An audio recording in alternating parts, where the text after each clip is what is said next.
I think now is a good time for us to give a shout out to our dice goblins.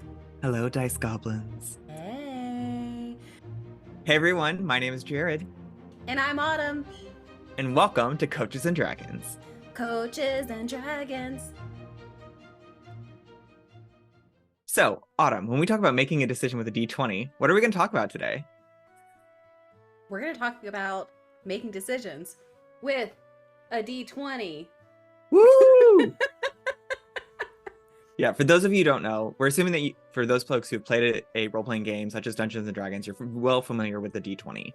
But for the purposes of today's video, when we're talking about anything you would do with the d20, feel free to pick from any of your collection of dice.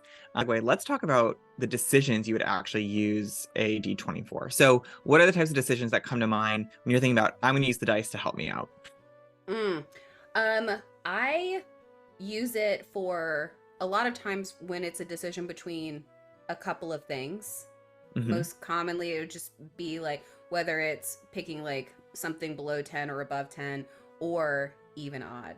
I like doing even odd when it's two people. Let's say I'm like, Jared, where do you want to go for lunch today? I really want Indian. And I want Italian. Okay, even or odd? Even.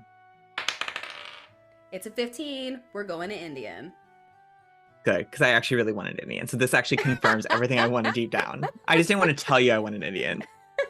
Perfect. But this is the guilt-free approach now because it's up to the die. Whatever happens, happens. I hate making decisions. I hate it. There are some decisions that like rarely I will be really into making, like, yes, I am absolutely going to choose to put all three salsas on this taco. Right? Like I'm here for that kind of choice. But I'm not trying to decide where we're going to go eat. And there's so many decisions, like what am I going to wear today? How am I going to do my hair? Which Trixie Cosmetics lip gloss am I going to put on today? It's too much. And I need that energy. So Yeah. I go to my trusty D20 to help me not have to make any damn decision. Well, and I find a d20 is a really great tool for even decisions that actually mean a little bit more at times, just because like you get to see how you respond to it, right? Based on the roll, what is my reaction to it? Just like if you're playing a role-playing game, the die kind of might dictate your reaction, or at least dictate how you respond to whatever occurred, the success or failure as it resulted from the die. So, and I think it's also really good for like either the routine things or the things that you want to do to make a break for routine. So if there's things that you do on a daily basis or a semi-regular basis, bringing in something like a roll table to assist you with that, you can put all those things on a roll table and use the die to help you kind of how to work through that to-do list, right? Maybe you set up a to-do list for the day and you've got 4 things, and the thing you tackle first, if they're all of equal priority, right? No one got initiative over the other. Roll a d4 and see what happens. But I think the other way that you've also used it too, and which I think is really cool, is for those breaks from routine of like, hey, I want to do something different, or I'm like trying to mix up my day, having like a set of options to pick from and then rolling to see which you might indulge in or partake in. But those are a really cool way. I think I've seen you use a d20 as well. Yeah, it's a lot of fun. I mean, the thing is, like, it's a great way to both have control and then invite randomness in. So if I need to shake up my day, I'm going to have a list of 20 random activities, not all the same, because if every time I'm doing some kind of exercise, I'm going to be really annoyed. But a big variety of things. And then I say like 5 times throughout the day, I'm going to roll that. And I'm going to do whatever that is for 5 minutes. It brings some excitement and like, ooh, it's almost 10:30, time to roll. What am I going to do? You know, and then it's like, oh, I'm going to call my grandmother. Cool. Or, oh, I'm going to write a thank you letter. Oh, crap, now I have to plank. So, but either way, there's that little bit of excitement that comes in to shaking it off. The other thing that I really love using it for, because again, I can get super overwhelmed for decision making, is like things like, what am I going to wear today? You know, and it doesn't have to be heavy. This can be super lightweight. It can be as simple as counting, just like you do eeny, meeny, miny, mo. You can say, all right, I'm going to roll a d20. Oh, it landed on 14. Let me start from the left, and I'm going to count the hangers in my closet. And if it is less than 14, you start back at the beginning, you go, and whichever one is 14, that's what you're wearing today. You know, you can create roll labels that have different outfits on it, but you don't have to decide. It's just kind of whatever happens, happens. Let the dice decide. Yes, yes. And I will add, we talked about it some daily examples, but I think if folks did want to use it for, say, a bigger life decision, I think here's where I would probably use it differently.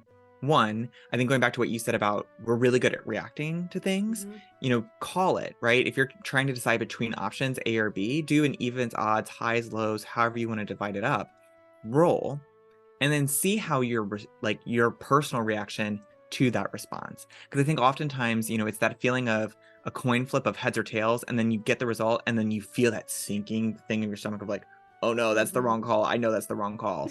Like paying attention to that and letting the dice kind of like outsource that a little bit for you, see how it feels to get that, right? Because that's really helpful information in making a decision. Because once you've felt the dice decide option B, you might be like, ooh, I need to go at option A. Or you get really confirming evidence to be like, yep, okay, option B is the right one. I can live with that. Yeah. And I think those are the types of spaces where if you want to use it as a reflection tool, right, create that space between the stimulus, the decision that needs to be made, and your response. And like let the dice kind of create more space for reflection, for feeling, for kind of getting in touch with whatever emotions kind of come up around the decision. Yeah. What you're saying makes me think of like the magic 8 ball. Because I think all of us have ever had that where it's like, is Timmy gonna love me? Are we gonna be together forever? And then you shake it and it's kind of like, outlook not so good. And it's like, oh, wait a minute. I don't think I was thinking about it the right way. Hold on. Let me try it again. And then you shake it and it's like, looking good. I'm like, yay, me and Timmy forever. But it's like you essentially know exactly what you want the outcome to be every time you shake that magic 8 ball, right? And so it's that same kind of thing of like, what do I want to happen? And you were like, oh, dang it. I really wanted to get to go for a walk outside. Guess what? Go for that damn walk outside. Absolutely. Because now you know what you want. And I think you just outlined what is really the big difference, I think, when using a D20 is like, what is the prediction versus the present? And I think the like shaking it for like Timmy, like to get the response you want, like, does he like me? Yes or no? That is a prediction, right? That's not what we want to be using our dice to help us out with. I mean, you certainly could trust yourself, but I think what we really want to focus on is like using it to be present, to be like, oh, how do I feel about Timmy? Like, love him, hate him, right? Roll a die and see what happens. I think let's dive into like a little bit of roll tables, how to use them, and other ways that we can help structure to get the most out of our dice when we're using them to make decision making. So do you want to talk a little bit about some of the roll tables that you find really helpful, or some of the ones that we've built here at Coaches and Dragons? Yeah. Oh, I mean, Coaches and Dragons, we have so many roll tables of all different kinds. So it's a lot of fun. I mean, some of my favorite ones to create and to use, because I have a regular journaling practice, is journal prompts. Again, I can spend way too much time thinking like, what's the best question or thing for me to journal on today? I don't need to waste time thinking about that. So if I can just go pull out a roll table that's inspired by something like Modern Monsters or Wizardly Wisdom, I can roll that and say like, oh, what spell would I cast today? And that's a cool thing. I don't have to spend my energy making that decision. I can spend it reflecting and learning with myself, which is wonderful. And I think, the roll table is a really great collection for any of those types of activities. So it might be a set of journal questions. It could also be a list of activities that bring you pleasure, right? It could be things to do. You could put your like least favorite chores on a list, right? And like slowly work through them. I'm sure you can brainstorm, 20, chores that you don't want to do. Similarly, I find it's actually really helpful for, especially if you've got like a tight circle of friends that you want to keep in touch with, like finding a person a day to reach out to and let the dice kind of like help make that happen. And of course, like with roll tables, they're flexible. You can write them, you can create them yourself, and then you can change them over time. So if you find that you keep rolling a 5 and you really don't want to talk to Susan that day, find a different roll and maybe like change up the order or switch it up. And there's lots of great ways to like, manage those roll tables. Yeah. I mean, Susan's not going to know that you rolled a 5. No. It's just between Actually, Susan knows I haven't rolled a 5 lately because I have not contacted Susan in a long time. The other thing that I really love about using some of the roll tables and some of the ones that we've created with Coaches and Dragons is the perspective shift. Yeah. Because so often, and like you will hear this from us in all kinds of stuff that we're creating in more of these videos, but perspective, this is why we do what we do. We're here to bring role play into the role you play in your life. And it's all because when you change your perspective, magic happens. We can get so stuck in it, seeing something exactly as we see it. But if I pull out a roll table that's about different wild shapes, and I'm like, you know what, I am really frustrated with the situation right now, you can roll and say, like, okay, if I was a honey badger, how would I be looking at this today? Honey badgers don't care. We all know this, right? Honey badgers are aggressive and they don't care. So that's a fun way to say, like, what if I didn't care about this? What if I just go found a cobra to kill instead? Yeah. You know, and it's so fun to get to play around with that perspective. And so again, when you've got all this stuff going on, you don't want to have to spend your energy deciding what the thing to do is to change your perspective. You just have this and you roll really quickly and you just go with whatever is there. And you can do that multiple times. That really leans in on the generative way to use these tools, right? And that's how a lot of DMs and GMs actually use it. They'll roll to see what encounter pops up. They'll roll to see what the name of that tavern you just visited was. So there is this very like generative quality to like help you just get unstuck and again, delegate some of that decision-making burden. When we were talking about putting this video together, one of my favorite ways to use the D20 is actually to talk a little bit about difficulty and intensity. And so for those of you who don't know, for most rolls, if you're rolling a D20 test, for example, in a game of Dungeons and Dragons, you're going to have to hit a certain difficulty check or DC in order to determine like how much you succeed. So sometimes it's a flat bar that you have to like roll above. And if you do above, it's a success. If below, it's a fail. But sometimes there's like different ranges that happen. So if you clear a 10, for example, like okay, it's a moderate success. But if you clear 20, it's like, great, no problems, no consequences. And so, you know, the GM or DM will adjudicate accordingly. What I love using it for, like in real life, though, is to use the roll to either say, here's the intensity of how I'm going to do things. Like if I'm going to go do a workout, I'm going to set a difficulty check of like how much I'm going to take on during that workout and, you know, roll and see. And then that's my commitment. Oh, rolled a 15. So I'm going to do a pretty difficult workout today. Versus if I rolled a 20, it's like, okay, gonna be a high intensity workout. Whereas if I roll a 1, maybe I just skip that day. It's my cheat day. That might be the critical failure. But I find that that's a really great way to use it for the difficulty class.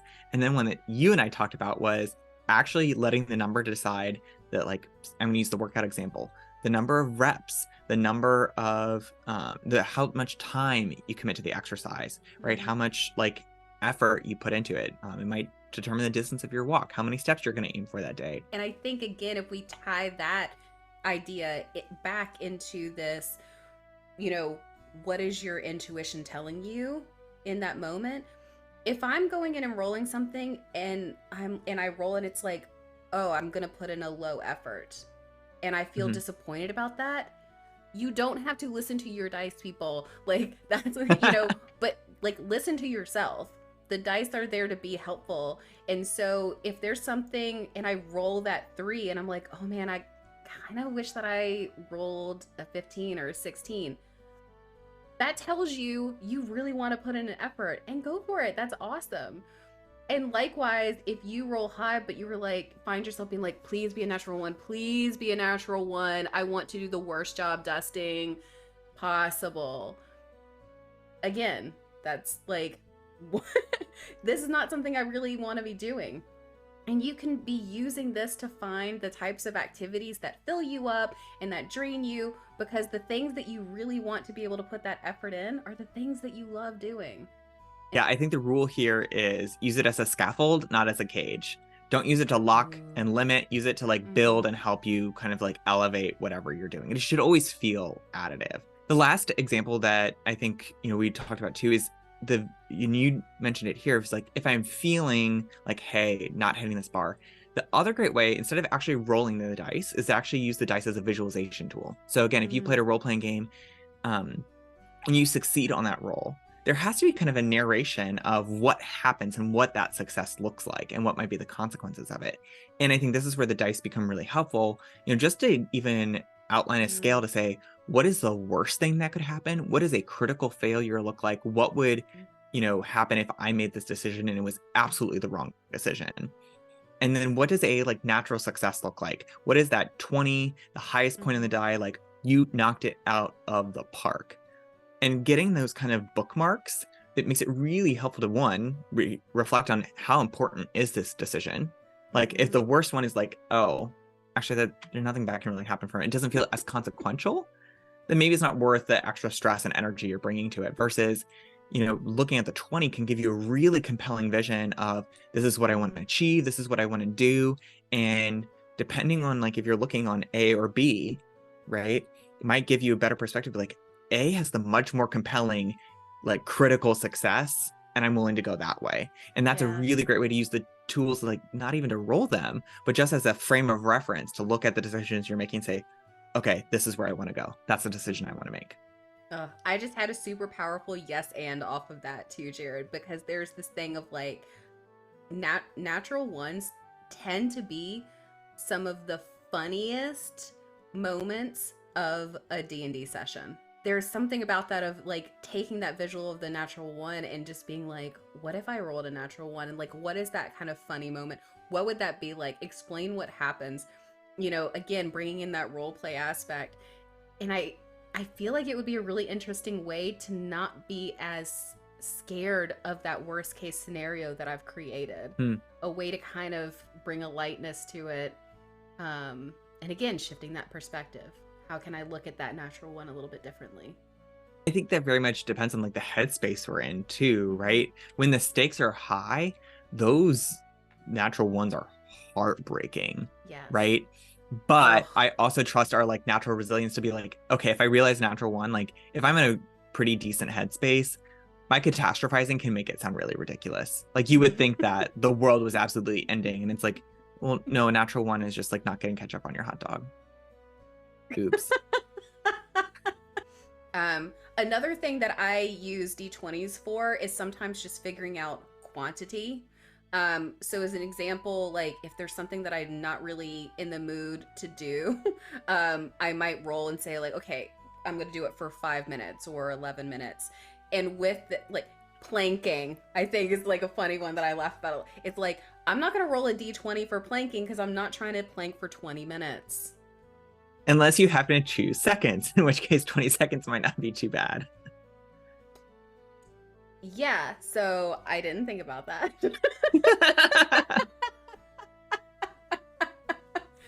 Perfect. Yes. But I think this is where choosing the dice and having a variety of dice is really helpful, because especially if you're doing it for, say, a duration like minutes, right? I think a meditation is really good for a D20, right? Because you could do it from a minute to 20 minutes. And I think that's a pretty healthy amount to like commit to a meditation, right? Versus if you're saying, I'm going to go walk for X number of miles, maybe you stick to like a D4 or a D6, depending on what you're willing to like commit to that day. If you're going to commit to a D12, I'm assuming you're training for a half marathon. That's going to be my assumption. Unless it's steps, and then it's only 12 steps. No. Oh, God. When I've got these decisions that I'm kind of freaking out about, this commonly happened when, like, anytime I was thinking about taking a new job, it was so hard. That back and forth of should I take it or no, it was painful.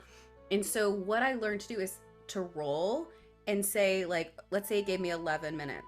I've got 11 minutes. And for those 11 minutes, I'm going to sit in the world where I say yes to the new job. And I at no point can I imagine any other world where I didn't. I'm only in the world where I said yes. What do I do? And that's really great. Yeah, it's so helpful because I give myself that permission, that moment to not bounce back and forth. And all of us, again, if we go to that resiliency, I get to see like, okay, well, I've made the decision. What am I going to do next? I'm going to do this. I'm going to do this. This is how I'm going to tell people. In 11 minutes, all of a sudden you're kind of like, oh, actually, this is not a big deal. Or you might say like, you know what? That is not what I want. And then maybe you roll again, and that's another amount of time that you spend on the other decision. What actually happens if I'm in that world? I love doing that because like that back and forth can be so freaking draining and painful, and it makes decisions that could be done in a day last, in my case, one time, 2 months. And I think this is actually in a like healthier form of procrastination. You could also roll the die to determine the number of days that will pass until you revisit the decision. So maybe you make a decision and you commit to it, and I roll a d20 and it's 15 days later, I come back and revisit to it. Or if it's a big decision, I'm not getting anywhere, I need some time to cool off. I'll roll a die and revisit it in, say, 1d 4 days. And 4 days later, I'm going to come back and check in on it. I'm using that one today. Straight up, I'm taking it. That's genius. That is so good. Because how many times do I sit there and be like, oh my gosh, like, what am I going to do? It just infects and it sits there forever. Like, let's just let it bake. See what happens. Oh, That that's task so does smart. not need to get done today. No, no. Oh my gosh, it's so smart. So, Ooh. Autumn, any Mhm. final thoughts, any final tips on how to use a d20 for decision making? I mean, my big thing is just to have fun, make lists. When in doubt, make lists. Don't stress about the number, right? Because you can always just start back at the beginning and go around. It's not a big deal. Just have fun with it. Have this be a way that you get to bring some excitement to things, excitement to your day, offload your decisions, and get to learn about yourself. I mean, who doesn't want to have a reason to roll their d20? Absolutely. And I Yeah. think this is very much in the spirit of Coaches and Dragons, but feel free to homebrew your own stuff, right? Create your own roll tables. Make this practice something that works for you and find the decisions that it works better for and find the decisions that it doesn't work so good for. That is all up to you. And I think when in doubt, follow the rule of cool. Do the cool thing that gets you excited, that gets you energized, and find those places where you can do it. This should be an additive practice. Mm-hmm. And then finally, you are in charge of your own narrative. Don't let the dice decide everything for you, because the fact is it's cute, but it is not omnipotent. So I think, make the decisions where it's relevant. With the dice, this again should be helpful. It should be a +1 to helping you out on the decision making. But you, at the end of the day, are in charge of your story, are in charge of your narrative. And regardless of what the dice speak into the world, you should always feel the agency to take control over your story. Well, I think that's it for this week's video. So thank you guys for tuning in. Hope you guys liked it. Let us know, 1, which is your favorite dice to use in a role-playing game? And 2, what decisions are you going to be making using dice in the comments below? And until then, remember, chaotic good vibes only. Chaotic good vibes only. Bye. Ciao. Wait, hold on, wait. If you have the Lionel Richie, hello, is it me you're looking for? Yes. And then you have the millennial, hello, it's me. I was wondering after all this time you'd like to meet. And then you've got Gen Z. It's me. Hi, I'm the problem. It's me. Oh my gosh. Okay. I didn't even think about that one.